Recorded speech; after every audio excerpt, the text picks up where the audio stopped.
In the previous section, we looked at administering vSphere 6.x security. In this section, we will look at administering and managing vSphere 6.x resources. Specifically, we'll cover the vFlash pool and the two types of caches, the host swap cache and the read cache for VMDKs that can be implemented in the vFlash pool. We will look at resource pool management. We will look at the default share values for resource pools and for virtual machines. We will also then look at managing resource pools and the process for backing up and restoring resource pools. Distributed power management is a very powerful capability that is used in conjunction with DRS. We will look at the advanced settings for distributed power management as well as to the process of implementing and configuring distributed power management. In this video, we will cover vSphere 6.x vFlash pool management. We will cover the vFlash host swap cache and the vFlash read cache in our lab. So I'm logged in into the vSphere web client and I'm in the vCenter 223. There's a data center packed publishing site 3 here. When I expand that, I see there's a packed pub cluster with one host in there, 192.168.0.211. Let's take a look at this host. So this is a ESXi host, and when I look at its configuration, it's running ESXi version 6.0. Now, we go into manage and we click on settings and then virtual flash resource management. We see right now that there are no flash devices that have been enabled to this host to set up a virtual flash resource. So we need to create this virtual flash resource first. Let's see what happens when we click add capacity. When we click on add capacity, it shows us that there is one or more eligible flash device that can be used for vFlash read cache on this host. And if I select this and move forward, then the selected flash device will be formatted so that the virtual flash resource can use it and all data on this device will be erased. So I select that and I click on OK. And it's going through a process of enabling the device drivers and so on. And this takes about 30 to 40 seconds, and I'll come back to this when it's done. This took about a minute or so, and it came back. And what it shows us right now is that we have flash devices that have been enabled to use with the virtual flash system. The total capacity is 111 gigabytes, a little bit of overhead in there. But this is free space of 110 gigabytes that is actually available.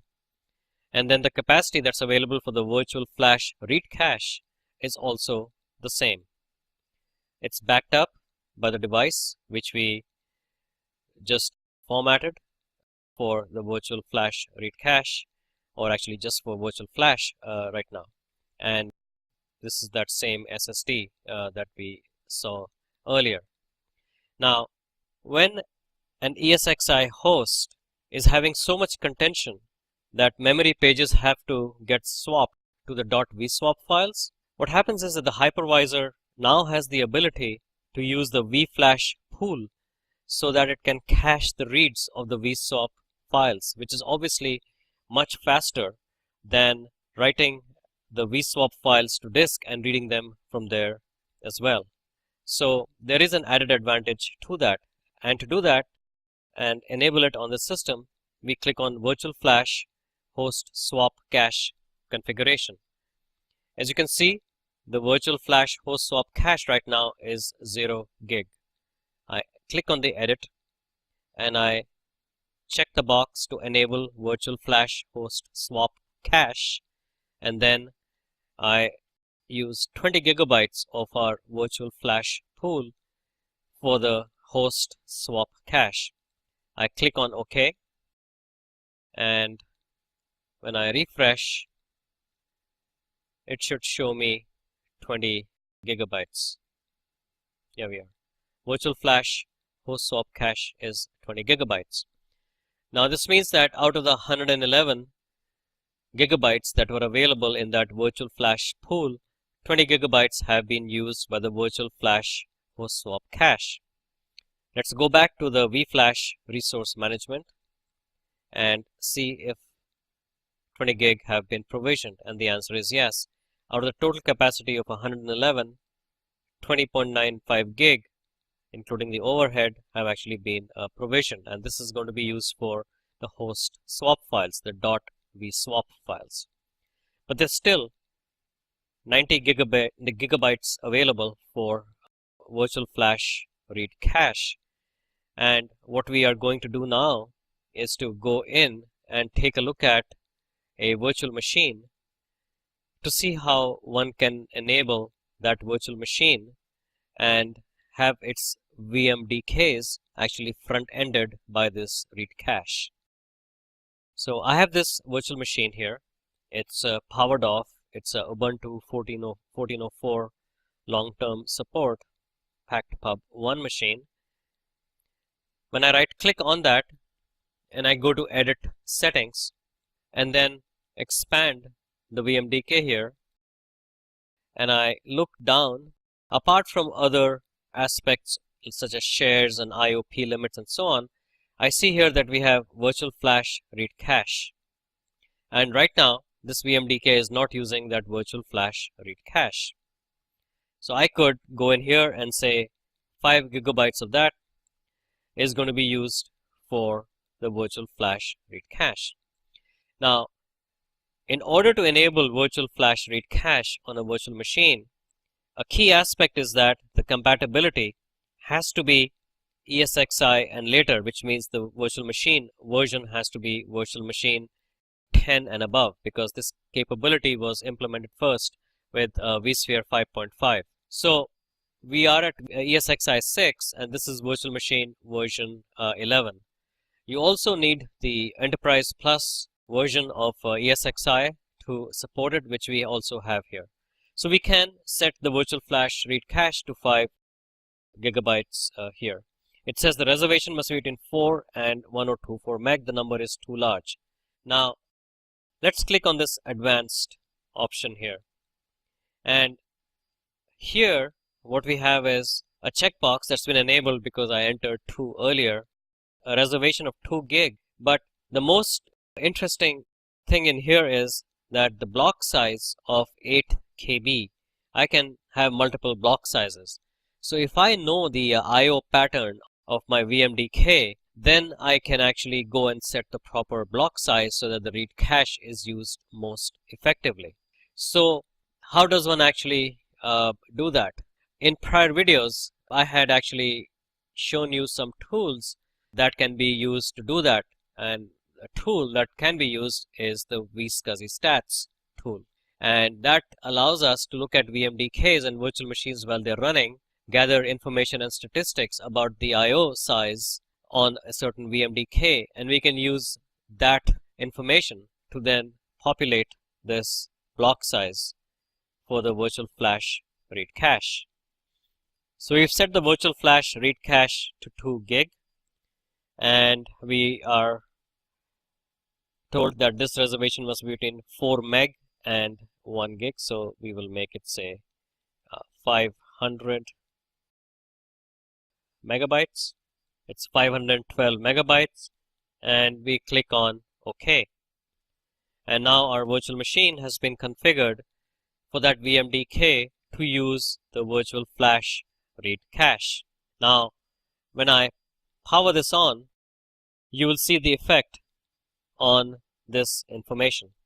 So recall the free space is 90.80 gigabytes and the provision space is 20.95.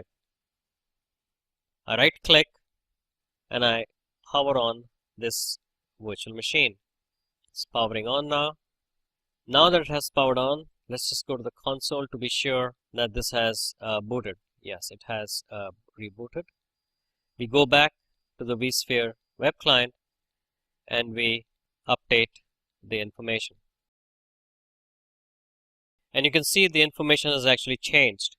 The provisioned space is now 21.45 gigabytes, up from the 20.90 gigabytes. So the extra 500 meg that we had specified in our configuration has actually been added to this. So this virtual machine for that VMDK is using the vFlash read cache. Now, if at this point in time we want to edit and delete, for example, or disable, or maybe change, let's try change. Reduce the virtual flash host swap cache. We make it 10 gig instead of 20 gig, and we click the enter key.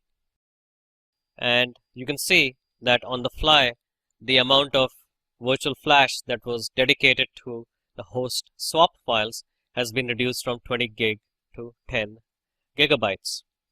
If I try now to completely disable this virtual flash resource pool by clicking on remove all, I will get a confirmation message which says that do I need to remove the virtual flash resource and erase the associated drives, and I say yes. And this will give me an error message which says that the virtual flash resource is in use, and that is true. My virtual machine is using that. And what I go and do now is to see, you can reduce the settings on the fly here. I go to the hard disk again, and I basically make this 0. I click on OK. Do a refresh, and it looks like we now have 11.20 gig only provisioned. Now, if I try to remove all, again, remember the virtual machine is not using the vFlash read cache. Let's see what kind of a message we get here. We get the same message, the resource is in use. So we have to ensure that not just the VMs on this host, but we also need to make sure that the virtual flash host swap cache is disabled, and not just the VMs that are using the vFlash pool. So that's very easy. As you know, we go in here, manage settings on the host, go to virtual flash host swap cache. I get rid of this message.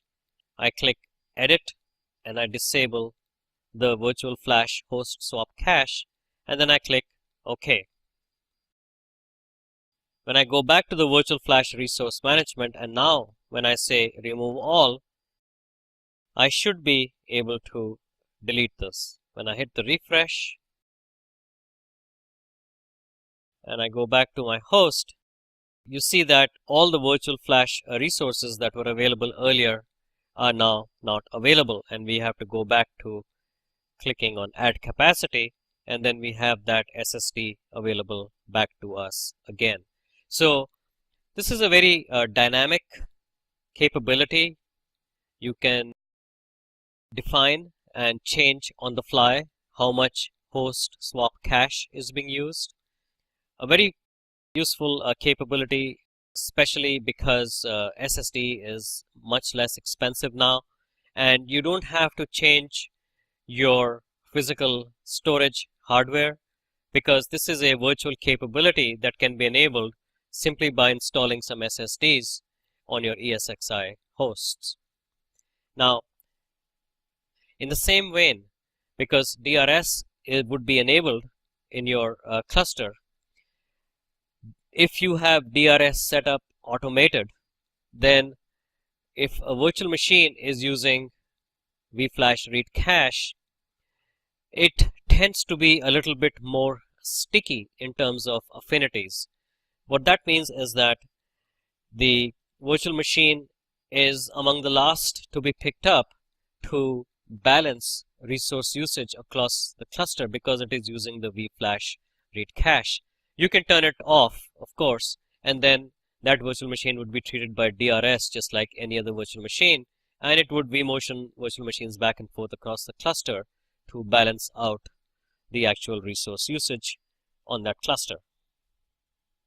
Having covered the vFlash pool, In the next video, we will look at vSphere 6.x resource pool management. I look forward to seeing you there.